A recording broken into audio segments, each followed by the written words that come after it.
Hi, everybody. This is Daniel from Elizabeth Leach Gallery, and I have with me here today Stephanie Snyder, who is the curator and director of the Cooley Gallery at Reed College. And she's joining me to talk about an exhibition of Mary Henry's work. Um, I'm just going to give a little information on Mary Henry. Mary Henry was born in 1913 in Sonoma, California. She studied art and design in the Bay Area in the 1930s and 1940s. She had a very full career as a wife, mother, and landscape designer. And then she also actually worked doing drafting and engineering drawings for Hewlett Packard at one point in her career. In 1964, she really shifted her career to a full-time artistic practice, first in Mendocino, California, and then later on Whidbey Island in Washington, where she worked for 30 years before passing away in 2009. You may have seen her work at a number of institutions, including the Portland Art Museum, Seattle Art Museum, and the Art Gym at Millhurst University. And we organized this exhibition in collaboration with Jeffrey Thomas of Jeffrey Thomas Fine Art, who represents the estate. And we really appreciate his help in organizing the exhibition. Please join me in welcoming Stephanie. Welcome. Thank you, Daniel. It's really nice to be here. Thank you for joining us. First, I kind of wanted to just do a little walkthrough of the exhibition so people can see some of the works, and then we can kind of start talking about some of the questions. We have for the exhibition, which is titled Selected Works from the Artist's Estate, we have a number of drawings and one painting. And the painting is from 1996. And a lot of the drawings are also from the 1990s, so it's all mature work from the artist. You can see here behind me is the painting Cubic #1, and then if you look here, you have actually the study for that same painting and another variation of that painting, and then just a kind of a view of the painting itself. Another variation painting or another variation drawing of that same painting. And then over here in the gallery, we have another kind of color variation of that, potentially of that work, and then a whole series of works that kind of work in that same color range, all from the 1990s, a group of about 10 drawings.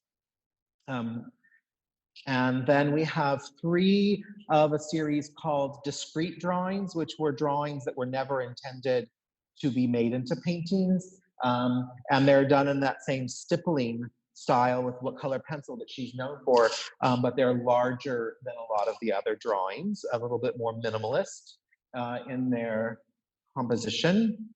And then we have this really sweet trio of black and white drawings from the late 90s. And that really is our exhibition.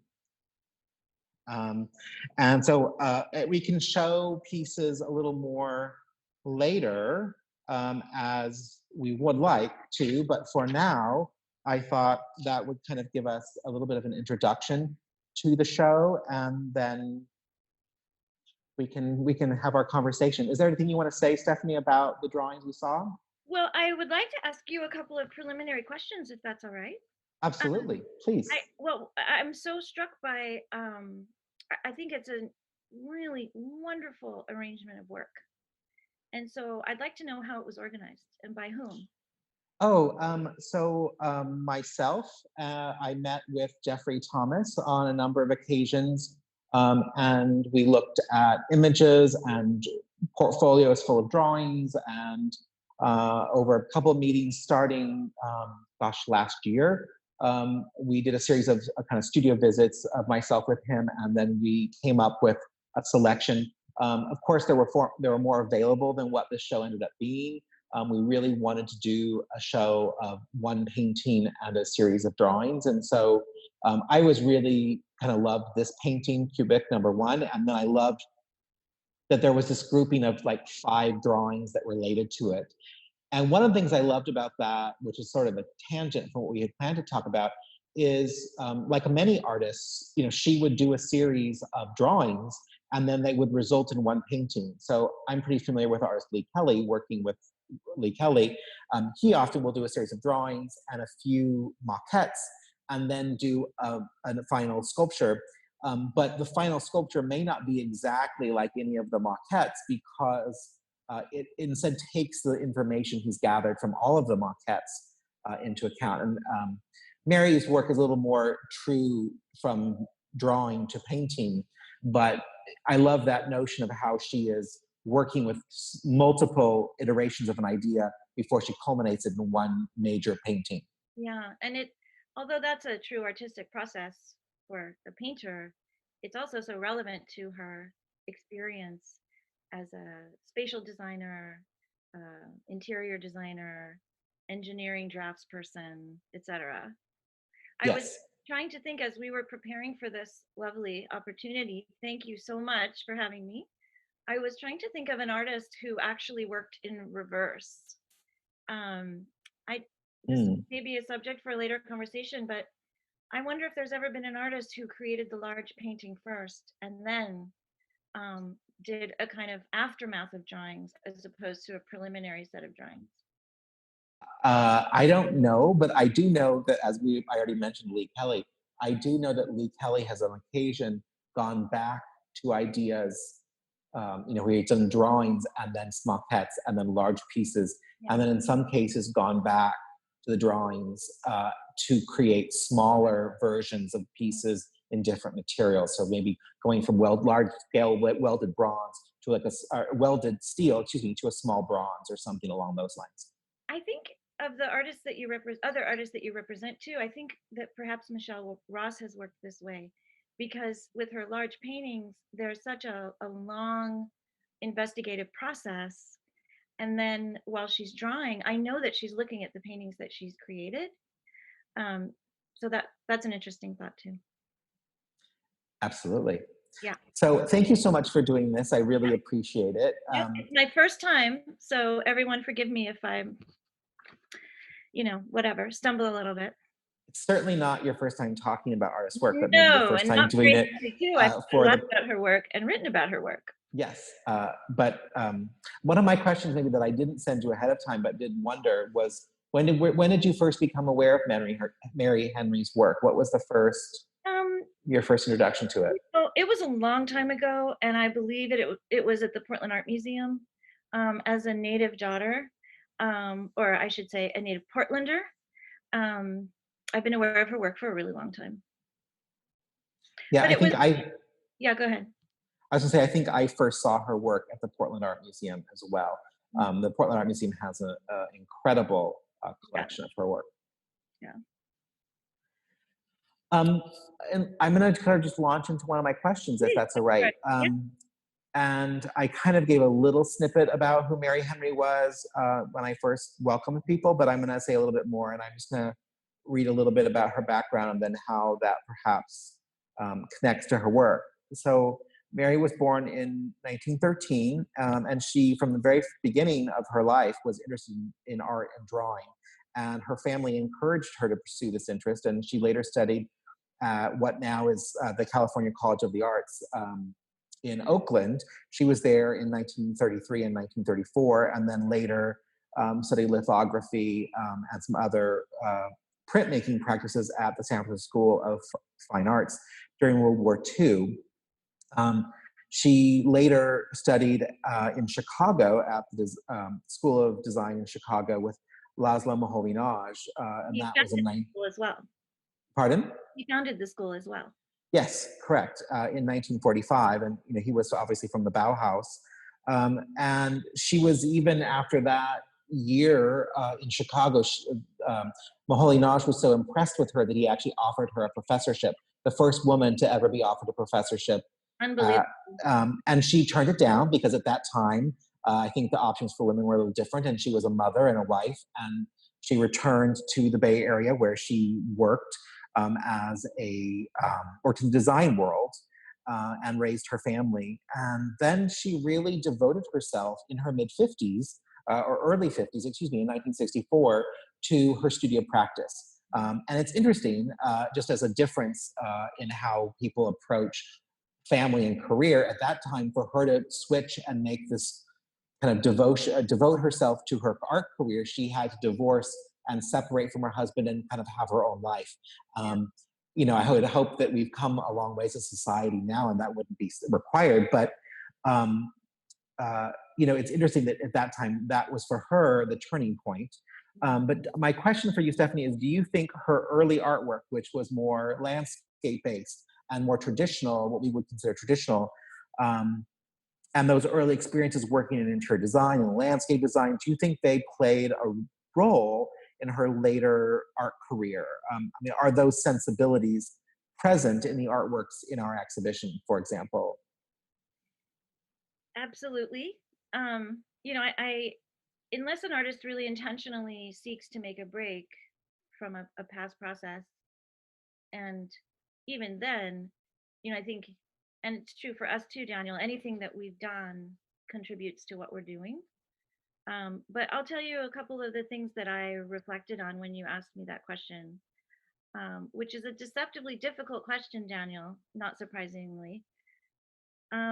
So through her in her early education, and CCAC at the time was such a rigorous institution in Oakland when it was still a craft college, just like OCAC was here. You know, she learned craft processes which taught her the relationship between form in 3 dimensions and form in 2 dimensions, and the expression of things like perspective, solidity, how things connect together. And her earlier work was very gestural. And even though we don't think of the work in your exhibition as being very gestural, it's actually made in a highly gestural way. Because of her education and her work in drafting and interior design, she she was taught by Moholy-Nagy, you do not use tape, you do not use rulers, you don't cheat, you embody the geometries that you want to produce, that you see. So she was drawing everything, like all the geometry that you see in the paintings, everything is done by hand. And then the acrylic paint is applied painstakingly with sable brushes, layer by layer by layer, working over it. So it's a tremendous craft process that she's working with. I also see such strong relationship to perspective in her work, like such a strong understanding of perspective, even though she might be working in these pieces, we might say more topographically, but it reminds me of Judy Cook's work. Like there's so much like subtle perspective in them, even though we might be looking at a kind of abstract topography. Another thing I was thinking about is the importance of touch in gestural work, the kind of work she was making before, and the importance of touch in her later work too. Well, I think it's also interesting that most of these, which you can't really tell over, you know, the internet, but when at some point people will be able to see these in person, um, they the infill of color with with Prismacolor pencil is done with stippling. It's sort of like pointillism. So it's this you're right, texture plays a huge role, and that kind of act of mark making and gesture is a huge component of the work, and it gives a lot of energy to the Totally, work. totally. And she talks about that. I've got some quotes I'm going to read Okay. as we go through this, but she talks about that very explicitly in her own writings. But I was thinking about the relationship between gardening and her studio practice, because that was her other great passion. And there's an artist in our community named Lynn Woods Turner, who's a brilliant abstractionist for whom gardening really is that other source of inspiration and process. And I was thinking about like how does gardening relate to abstraction? And I think there's the obvious answer about the plan, but also I think it's so much about touch and light. Yeah, yeah, absolutely. That Yeah. makes sense to me.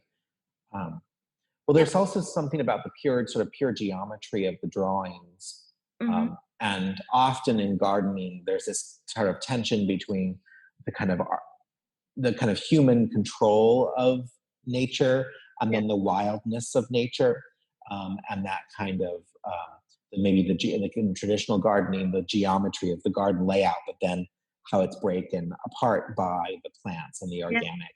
That's a really beautiful point. Really beautiful point, because that speaks to how she used her materials. You talked about the stippling in the drawings. She used Prismacolor pencils specifically because they have a very soft lead, but it's condensed into a wider tube within the pencil. So it's designed specifically for that kind of ability. And she's also working on a drafting engineering paper called Permalite, which is hard pressed and very smooth, but also lets in a little bit of light. It's way more opaque than glassine, but it has these kind of organic, expressive properties. One of the things that's interesting is there's the specific paper she used is fairly unforgiving, and so any kind of you know you can't really erase it. You There's don't erase on it. any You just erase mistake the light. becomes part of the work, and Yeah. I think that kind of right. And I think it's interesting. I mean, her hand is very visible, even though they are really rigorous in terms of their geometry. There's a lot of evidence of the artist's hand in the work. Yeah, and because it's handmade geometry, like in Judy Cook's work, the closer you get, the more that's revealed. It's interesting. One of the questions I have for you was about scale. Yeah. And the drawings and the paintings are quite different in Mary Henry's work, because the paintings are, I don't know, and I'm not sure if I'm using this quite right, but they're very Greenbergian. They're very much about surface and form and color, right? They're very flat. And the drawings, and they're very, very large. She talked a little bit about wanting the drawings. Huge. Yeah, she wanted them to feel overwhelming for her and for the audience. The one we have is, I think, 6 by 5 feet, which is fairly small for her, actually. And but she wanted this kind of overwhelming sense of scale. And then the drawings, are very intimate. 5 by 5 inches, 10 by 10 inches. They're pretty intimate in scale. It's interesting. Because the larger the work, the kind of flatter it is, and the smaller it is, the kind of more textured and intimate it is. And I'm just wondering, for you, like as someone who knows her work, what role do you think scale plays in her work?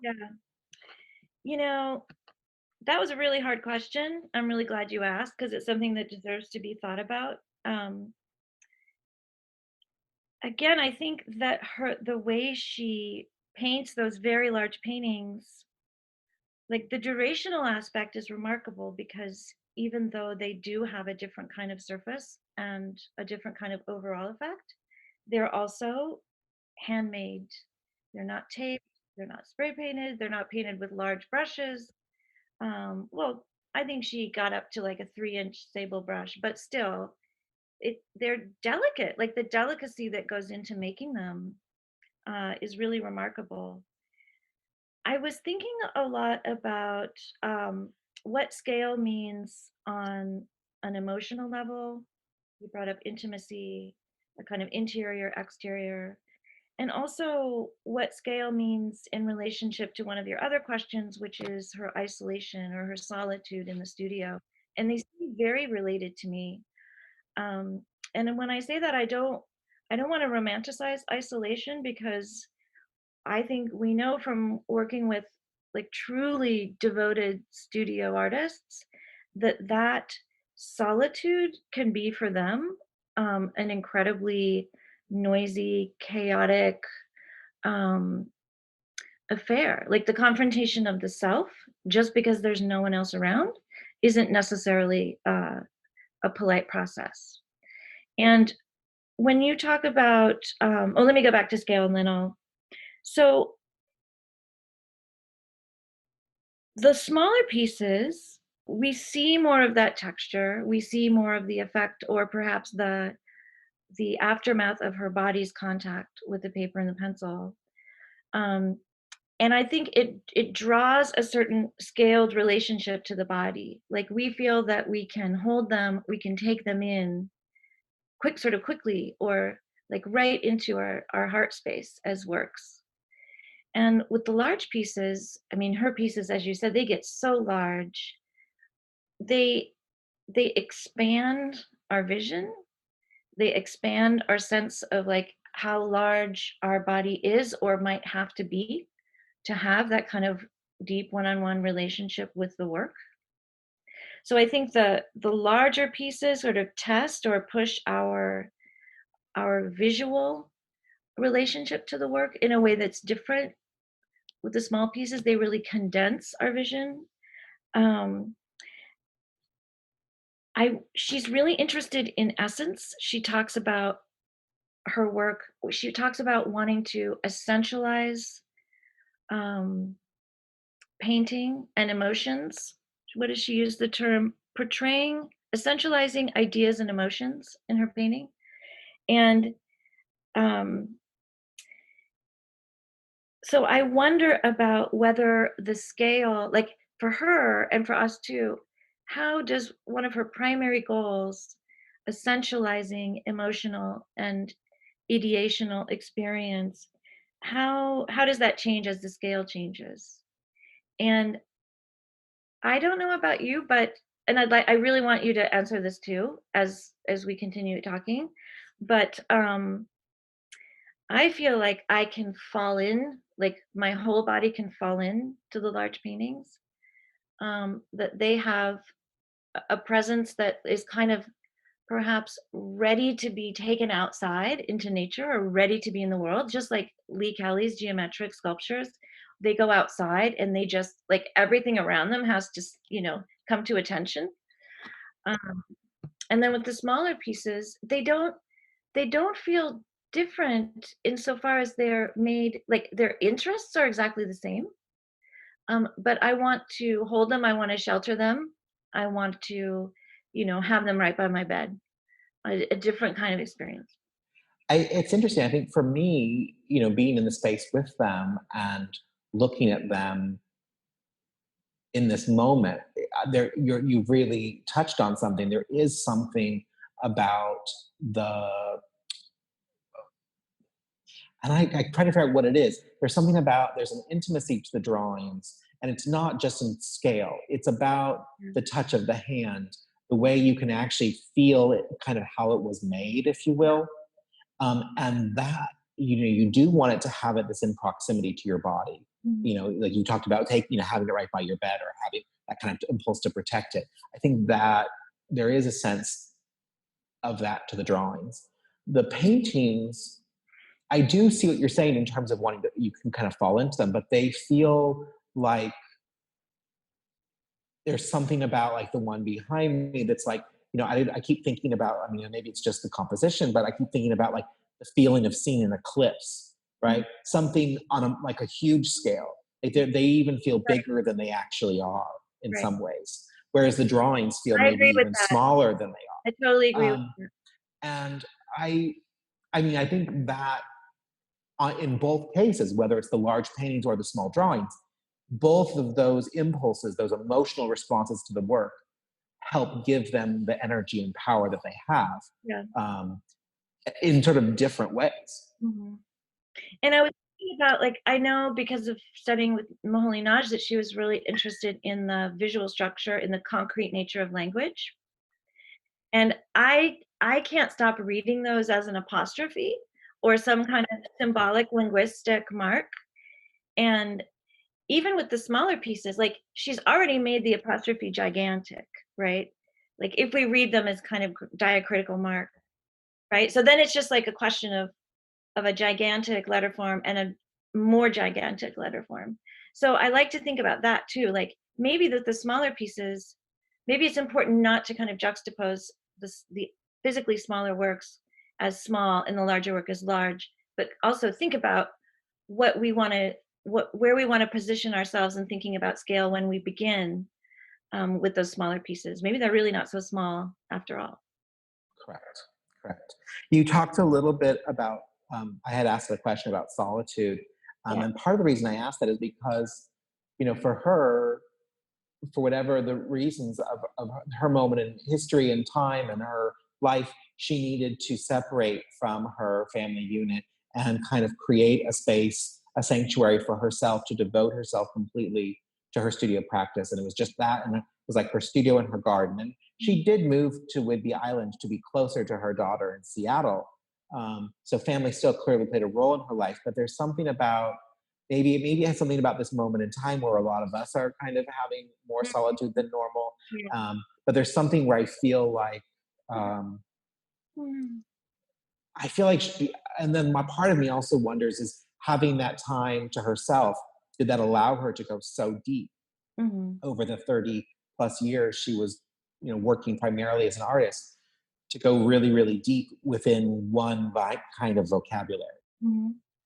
Yeah, I mean, we know that to be true, and this is a great tradition for women artists in our region, and I suppose all over. But I'm just thinking about the living female abstractionists who are so amazingly devoted and rigorous in their studio practice. Right? We mentioned Michelle Ross and Judy Cook and Lynn Witz Turner and Lanny Geyer in California. Um, I wanted to. Um, you know, I think one thing that we have really learned through this pandemic so far is that your relationship to solitude depends completely on why you are in solitude. You know, and I'm sure you've been having the same conversations with people. It's like, okay, yes, we have all this alone time, this quiet time, but because of why we have it, it is not easy for us to conceptualize it as though it's the same kind of solitude we might have when everything is, regular.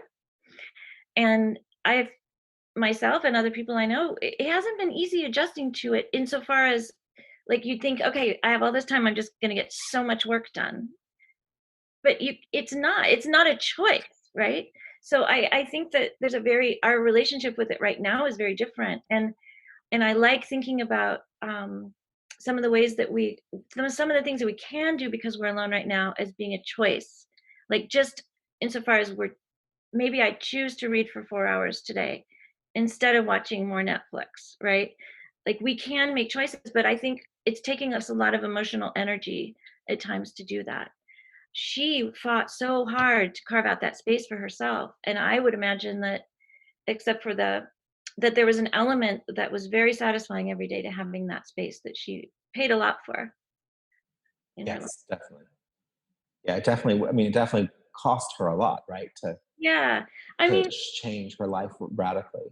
leaving your husband to be an artist, that's easy, right? I mean, that's the easy one for me to understand.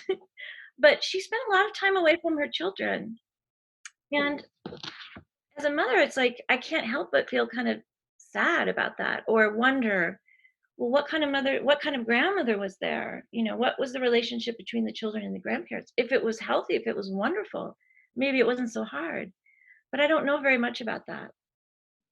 Yeah, it's interesting. I feel like I'm getting this privilege to sort of dive deep into her work, at least for a short period of time.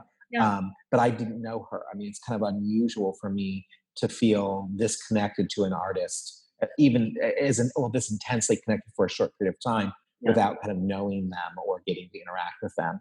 Um, but one of the things I thought was interesting because, Mary Henry was in the Bay Area. She, had first a studio in Mendocino and then the studio on Whidbey Island. But she very clearly was sort of outside of the capitals of the art world. And when she, we think of LA as kind of an art world capital now, but of course it wasn't when she, Yeah. she was in California. In Um, 1964, it was just beginning, right? Ferris Gallery. Correct. But so, she, like other artists, like maybe Agnes Martin, who was in New Mexico, who were kind of outside the art world and kind of devoting themselves to a certain kind of practice, both of them, really engaged in the rigors of geometric abstraction, Mhm. and using that as a tool to get at some kind of, I don't know,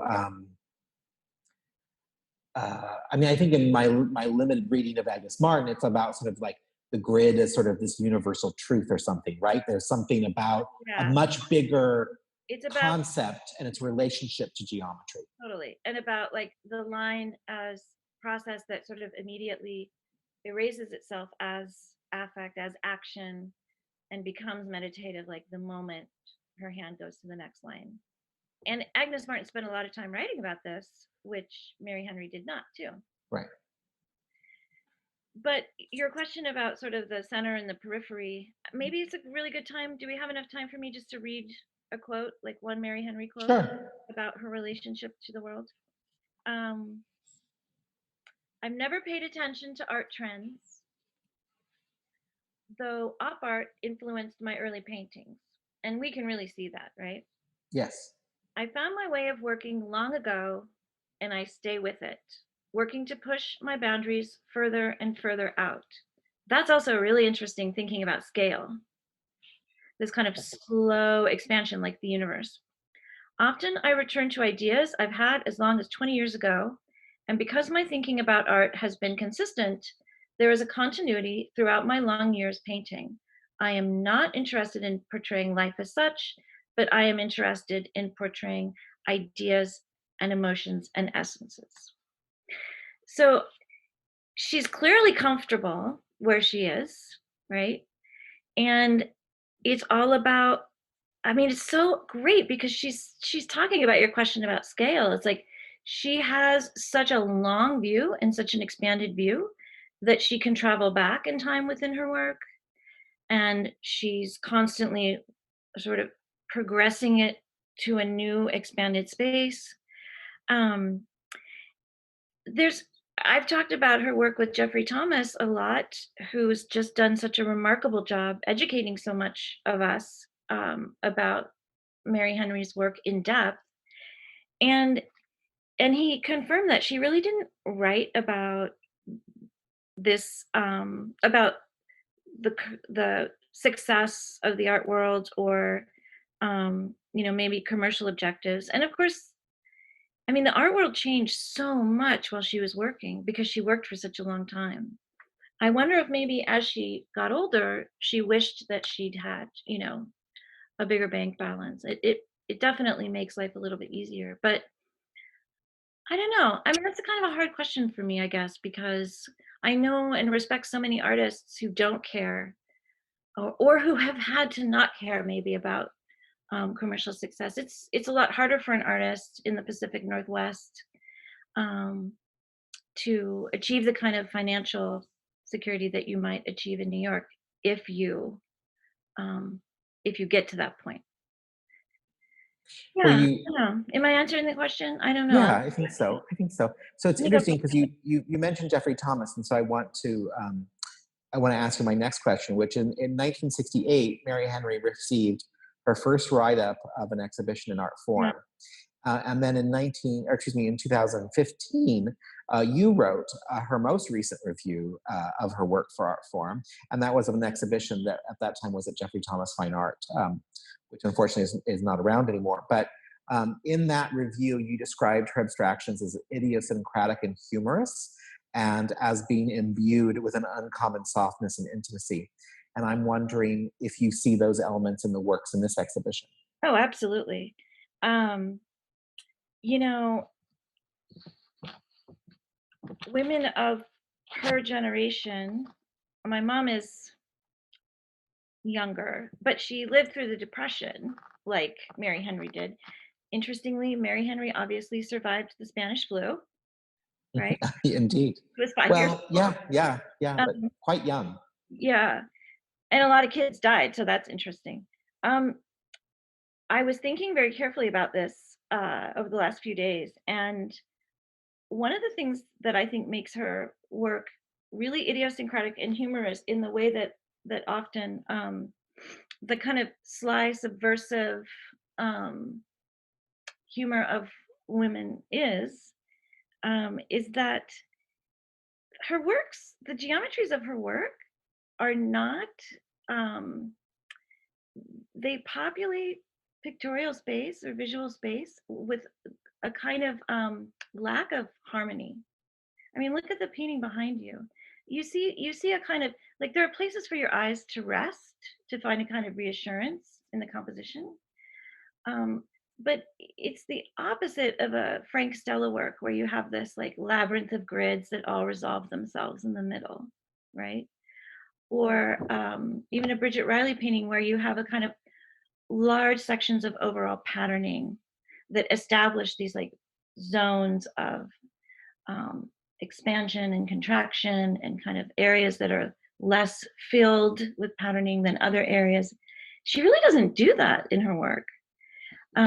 It's taken me a long time to kind of finally realize that, but it's very true. Like in the large pieces, it's a kind, I mean, some of them are, I find they are kind of overwhelming actually, because you have different directions of lines and shapes, but you don't have these areas where your eyes can kind of, where your eyes and your body can kind of slow down and stay for a while. They're very persistent and very awkward, and I find them very funny. Well, there's definitely is a humor to them, but I think it's interesting because she was so persistent, Yeah. right? Like she was so devoted from the time she was a child until she passed away, Mhm. devoted to making art, Yeah. and so it's makes sense that her artworks are Right. as persistent as she and her vision were. So she says she doesn't follow trends, but she might very well have been critiquing them in her work because her work, her geometric abstraction is so different. I think we're running out of time. I feel like I got a message from Kathleen that we were running out of time, and so I'm just going to say thank you